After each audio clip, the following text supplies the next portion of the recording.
FC หลายๆคนเว้าเสมอว่าเบิ่งช่วงนี้ก็งามขึ้นแล้วแต่เสียดายน้องบ่สบายบางคนก็เป็นห่วงเจ้าบ่สบายเด้ตอนนี้น้องยังบ่สบายเบิ่งในคอของน้องเจ้าบ่ฮู้ก็คือเจ้าคิดเรื่องอื่นนี่บ่แก้วเอ้ยเปรี้ยวจังจ้ะ หมอเป่า หมอเป้านั่นจนเป็นบ้า เขาดึงหมอกำไรแห้งเงินก็เสีย หมอผู้บ้าวช้ บอผู้เฒ่าแล้วน้องบ่ได้ ำน้องเขาจับ แม่น นัดครั้งนี้บ่จะไปเฮ็ดถูกต้องตามกฎหมายบ่ บัตรกับบัตรปลอม บัดปลอมคนเทื่อนจะไปนั่น แม่น โอ้ดีแต่เขาบ่จับเจ้าเข้าคุก ซื้อปลอมเอาซื้อคนเวียดซะ โอ้เจ้าก็ช่างเฮ็ดเนาะปลอมมาปลอมอยู่ต่างประเทศจะโทษหนักเด้ กันนั้นคนเรากันแต่เขาอยู่ติดกับเวียด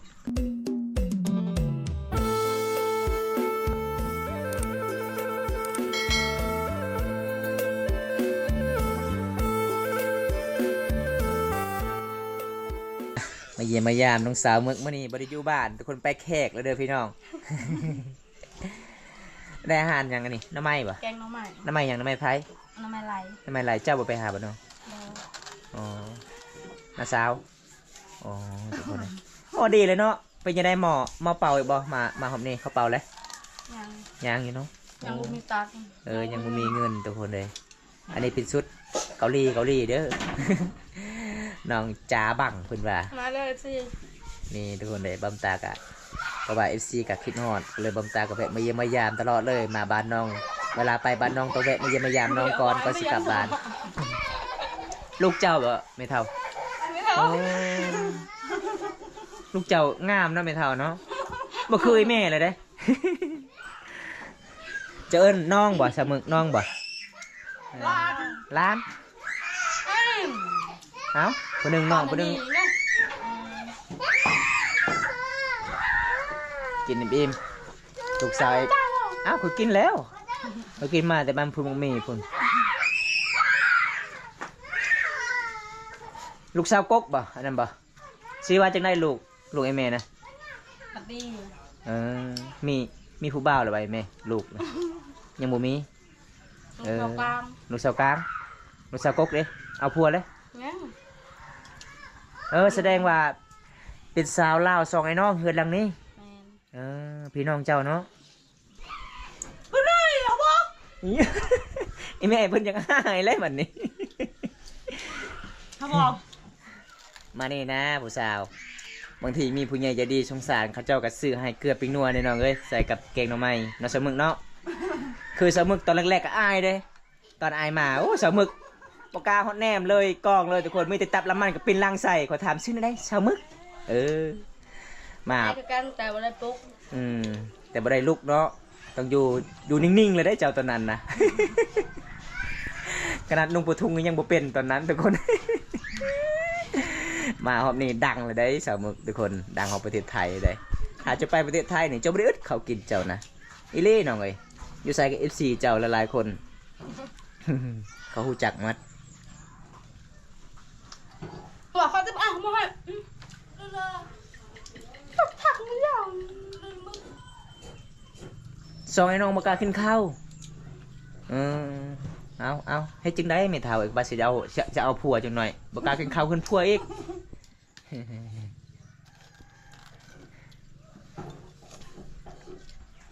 ก็อย่างที่ตาเรา แสดงว่า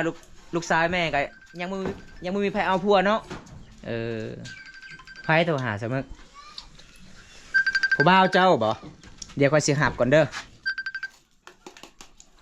ฮัลโหลโดยอยู่ใช้ไม่ได้อย่าบานนี่อายอยู่ใช้กับเพชรมึกเลยนี่นะค่อยเจ็บอายเอ้ยกับอยู่บ้านนี่แหละอาย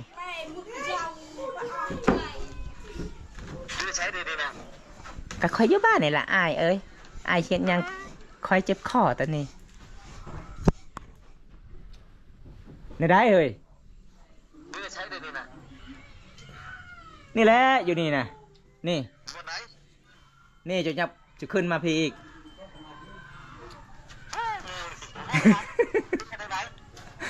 นี่จะย่างขึ้นมันได้เห็นมาข่อยย่างนี่ถ้าเกินซาอุดีนี่นี่ย่างมาพี่ย่างจะย่างมาโลดจะย่างโลดก็เห็นแล้วตีนจะได้ ยางมาทางหน้านี่ออกไปบานกุซีนี่เอาตอนนี้สมมึกกินข้าวอยู่ มาเด้อนี่บางเลย เอามีทีมงานโทรมาคอยคิดว่าผู้บ่าวสาวมึกสุดท้ายทีมงานไปน้ำกันบ่ฮู้จักทางสิไปหาสาวมึกคือบอมตานี่ก็บ่ฮู้สาวมึกอย่าไปเห็นสาวมึกอยู่เฮือนก็ฮู้โลดวิธีทางสาวมึกอยู่ทุกคนเลยส่วนหลายเพิ่นก็ไปอยู่เฮือนน่ะบ่าวน่ะสาวเพิ่นได้เอากินแซ่บๆได้สาวมึกเด้อ บ้าง กินบ่ จ้า แซ่บ ที่เลยเรา เดี๋ยว เมืองไทยน้องเล เดี๋ย ยว บ่สบาย ยิงหนักเลยก็แล้วช้างกินข้าวเสา มีได้โอ้ยอย่าได้หุ่นดี บ่ หรือว่าบ่สบายยังบ่ดีเนาะอืม มีอาหารกินแน่ โดยพี่น้องเฮือนนาบ่าวเพิ่นกะประมาณ10นี้น้องสาวเพิ่นกะคันบ่มีอาหารกะไปกินเฮือนนาบ่าวได้มื้อนี้แกงหน่อไม้กะบ่ได้ใส่ผักขะแยงบ่มีปลาแดกเลยทุกคน ใส่แต่เกลือเป็นนัวแล้วไม่เท่าเนาะกินไวน์บ่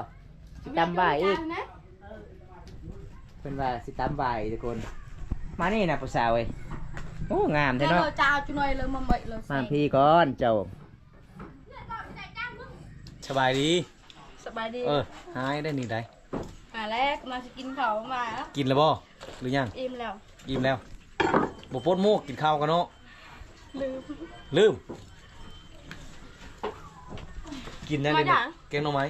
กิน เอา บ่ เอาไอ้กินแล้ว มีจะกีบ มีจะกีบเลยเดือนหนึงเท่าไหร่จ้ะ 10 ล้าน เดือน10 ล้าน ได้อยู่15 มื้อ อยู่15มื้อเขาจ่ายเจ้าเท่าไหร่ เขาบริจาค บ่จ่ายเลย15 ล้านดงเนาะเกือบสิได้เงินดงมาอ้างแม่แล้วเนาะเจ้าเนาะบ่ได้ช้ำเจ้าคือบ่อยู่ให้จุบเดือนจ้ะ ที่คันอยู่ในบ่สบายแน่ก็เลยมึงอ่ะ บ่สบายแน่ บ่มีคนลาวมีแต่คนจีนเลยแต่คนเวียดายอนาม กการสื่อสารในภาษากับบุ้ง บ่ฮู้ภาษาเจ้าก็ต้องเว้าดีเดาดีเดือก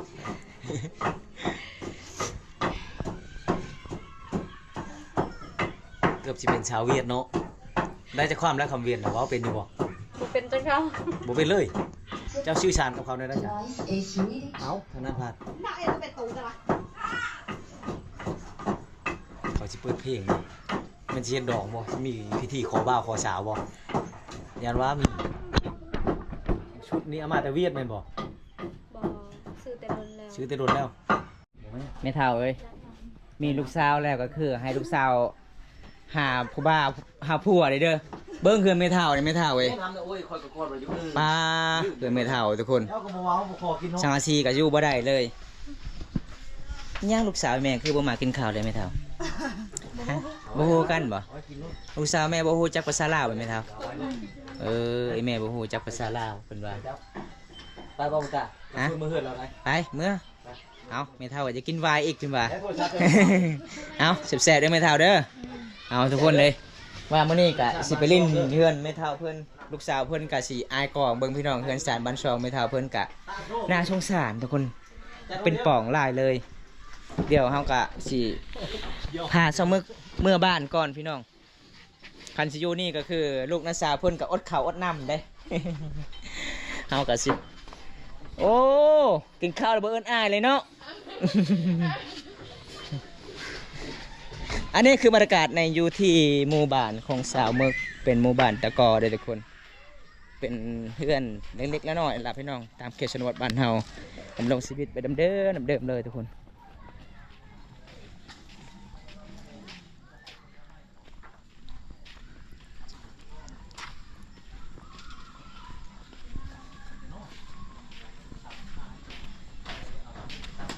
ทางคนก็เจ้าก็ตัดเพื่อนเลยเพื่อนแบบก็เจ้าก็สิดังไผ่ทุกคน อาจจะเบิ่งชงผมมาแต่เวียดนะ คือเจ้าละสมผม คนงามเพชรจังใดก็งามคือว่าชาวมึกอันนั้นนะมีผู้เว้ากับเจ้าได้ชาวมึกเขาเว้าว่าเจ้าไปน้ำผู้เขาเว้าเขาว่าเจ้าเอาผู้เขาได้ ใช่บ่ บ่าวตาได้ยินบ่บอกว่าชาวมึกเอาผู้มาเฮือนผู้ บ่ คนละตกใจเหมือนแปลว่าชาวมึกกี่ตัวเขาบอกไปทำงานแม่นจะเป็นน้ำผู้บ่าวบ่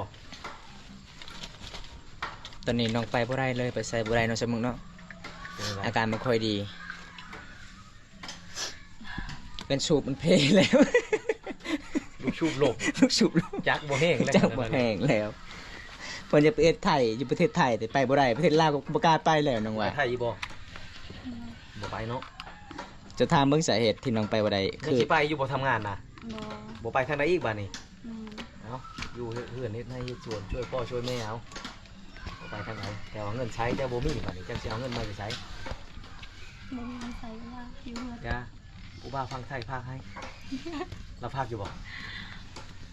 บ่ พาก ว่าหนาวเลยเนาะเกิดสุดก่อนไหนมาสุดก่อนเจ้าหนาวแห้งเด้ หนาวใจ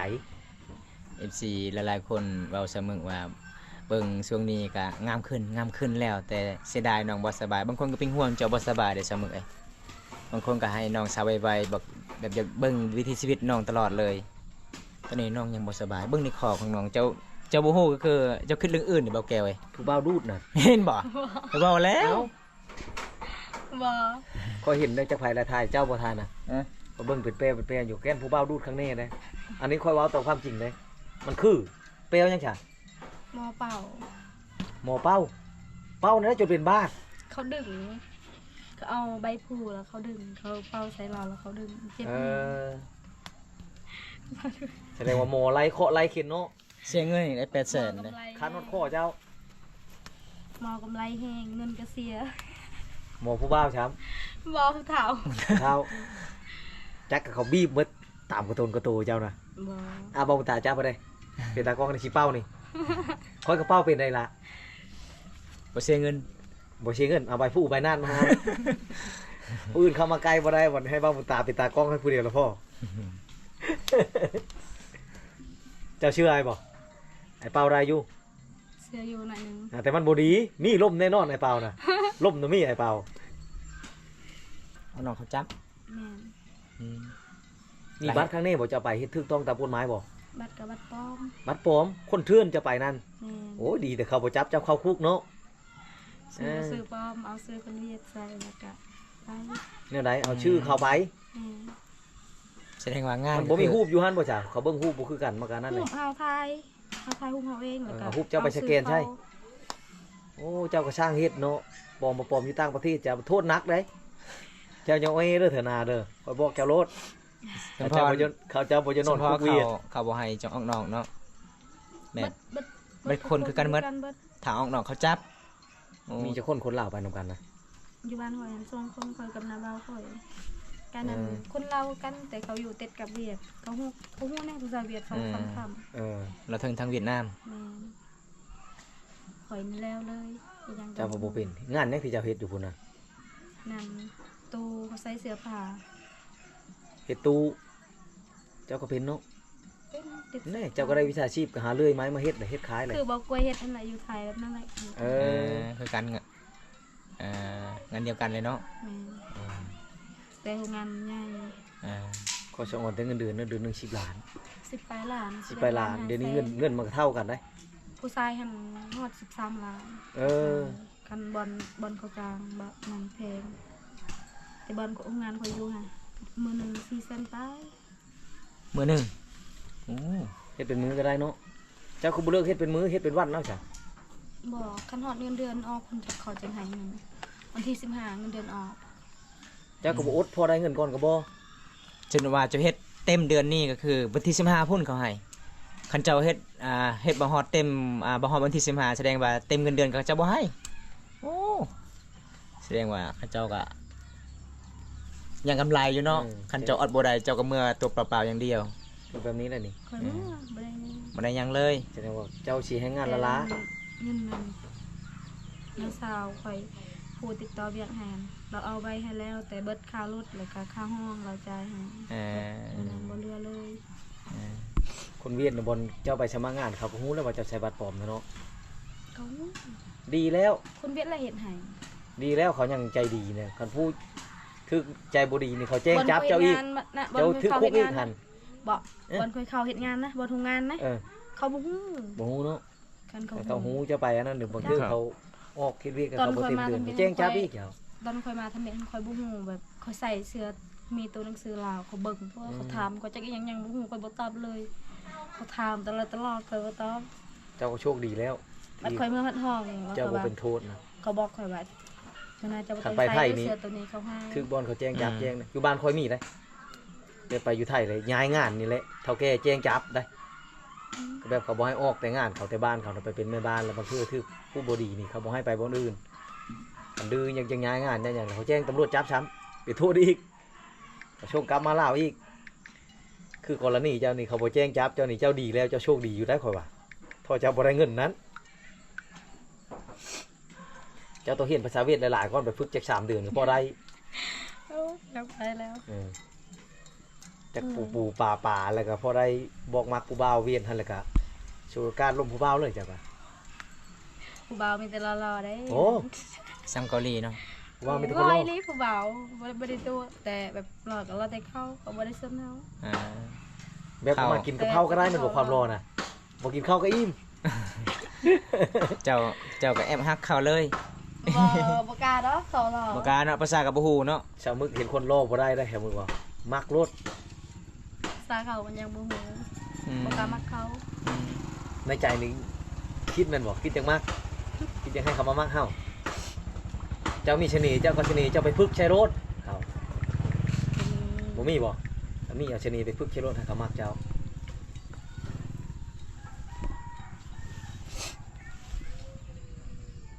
แสดงเจ้าไปเจ้าจับตาเบิ่งที่ผู้บ่าวเขาเห็นเจ้าผิดปกติแล้วผู้นี้ตั้งมันมาหา บ่แม่น ผู้ ไปเฮ็ดงานไปเที่ยว ไปเที่ยว ไปเที่ยวแล้วบ่มีเงินกลับมา ไปผู้ดีเมื่อเงิน แม่น นี่ เมื่ พ่ อ อ ไร แม่ มาได้จะเอาเงินไปแต่เฮือน เงินค่ารถก็เขาจ่ายให้ตอนไป เออ เสียแต่300,000กีบ เนี่ยก็ยังดีแล้ว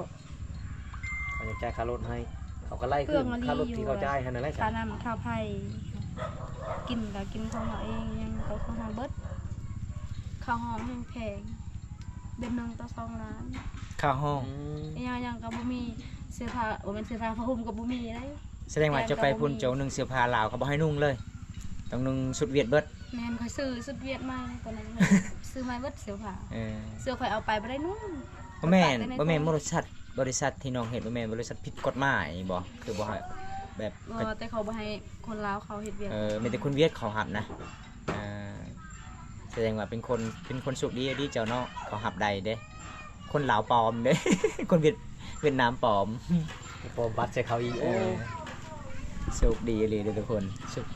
คันเขาฮู้เขาจับแน่นอนเจ้านะ จับ มาบ้านบ่ได้ ปลอมแปลงเอกสารช้ อืม ผมบ่เวียดบ่ฮู้จักภาษาบ่เอาโอ้ ผู้ว่าไทยไผงูภาษา ฮู้ภาษาใครกันเนาะ ำจะเป็นว่าเจ้าเก่งจะว่าภาษาไทยได้ เก่งน้องอ่าน เราลองเบิ่งดู น้อง บ่ น้องอ่านได้แต่ภาษาไทยได้